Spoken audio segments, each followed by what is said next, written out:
When you study the collapse of cities under siege during the Second World War, you're not just looking at distant history. You're opening a manual written in real blood and real endurance. Before we get into the deeper lessons, if you're watching this on my Legacy of Survival channel, make sure you subscribe now.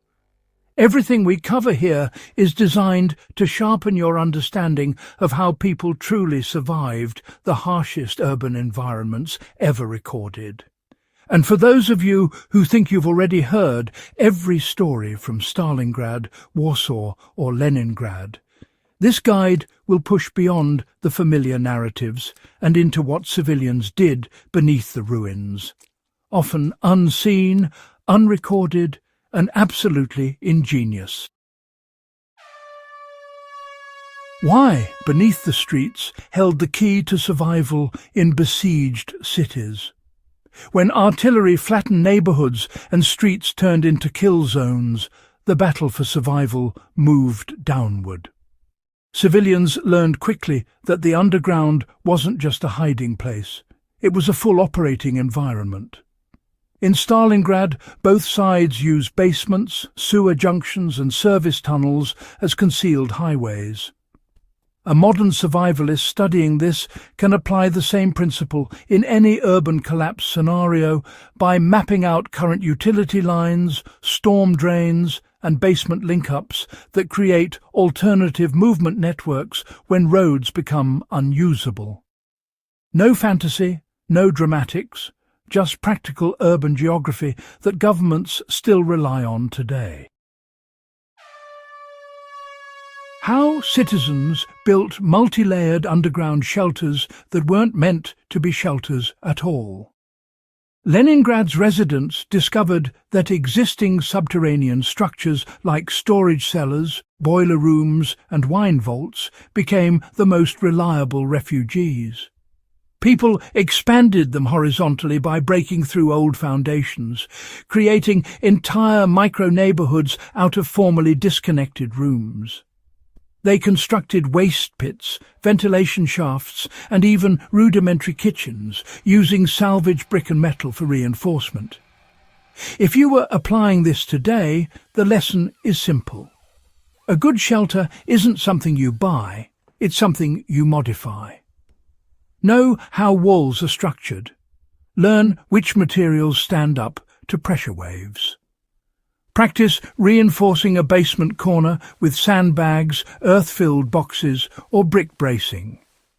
WWII civilians did it because they had to. We can do it as a preparedness drill.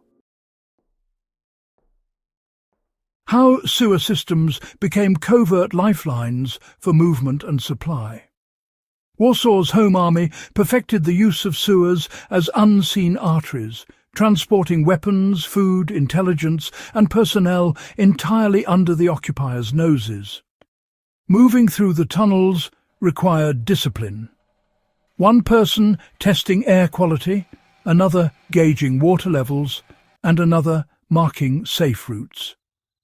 This is one of the clearest survival lessons modern urban dwellers can adopt. Even if you never step into a tunnel, understanding where storm drains lead, how to test for bad air using a small flame or portable meter, and how to waterproof essential supplies can turn a compromised city into something navigable. It's not romantic, it's technical knowledge that saved thousands. When official systems collapsed, it was these underground economies that really kept people alive.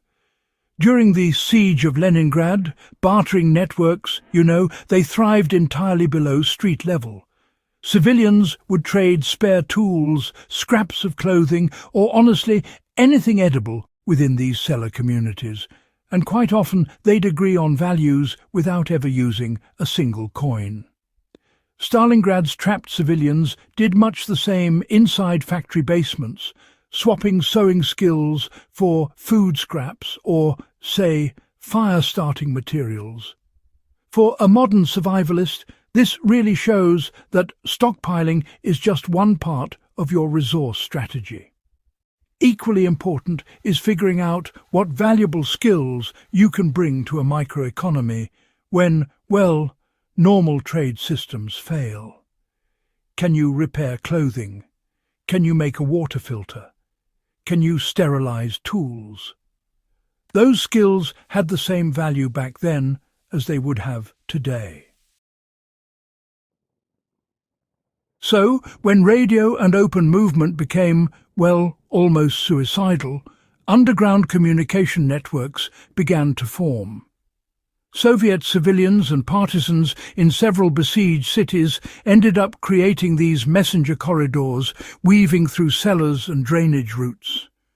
Some folks even drilled tiny holes between basements, allowing for quiet tapping codes or whispered messages to pass through, without ever setting foot outside. This wasn't some romantic resistance story. It was survival, pure and simple. In practical modern terms, it just goes to show the usefulness of non-electric signalling. A small mirror, a mechanical door tap, or a series of predetermined knocks can get your message across without drawing any unwanted attention. What WWII civilians really proved is that effective communication isn't about fancy equipment. It's about creativity and discipline.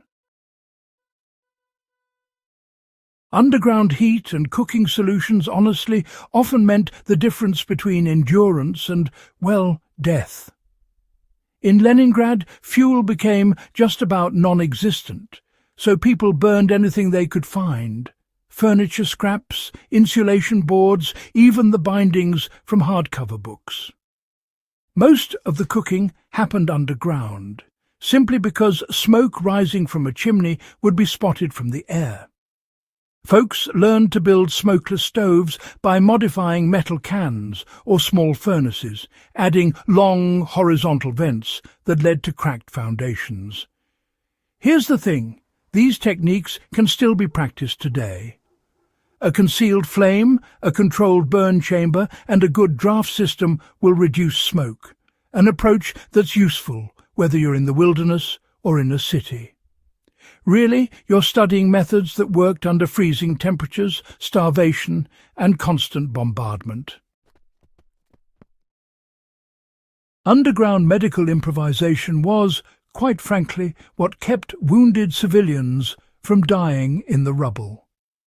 Makeshift infirmaries in Stalingrad's basements managed amputations, cleaned wounds, and controlled infections using melted snow, boiled cloth, and whatever scavenged alcohol they could find. It wasn't ideal by any stretch, but it kept people alive. The real survival lesson here isn't to play doctor, it's to understand that basic wound care, like cleaning, covering and monitoring, is probably the most critical, non-professional medical skill you can have. Even simple steps, disinfecting water with heat or iodine, or stashing a basic underground medical kit safely away from structural hazards, well, that's exactly what the WWII.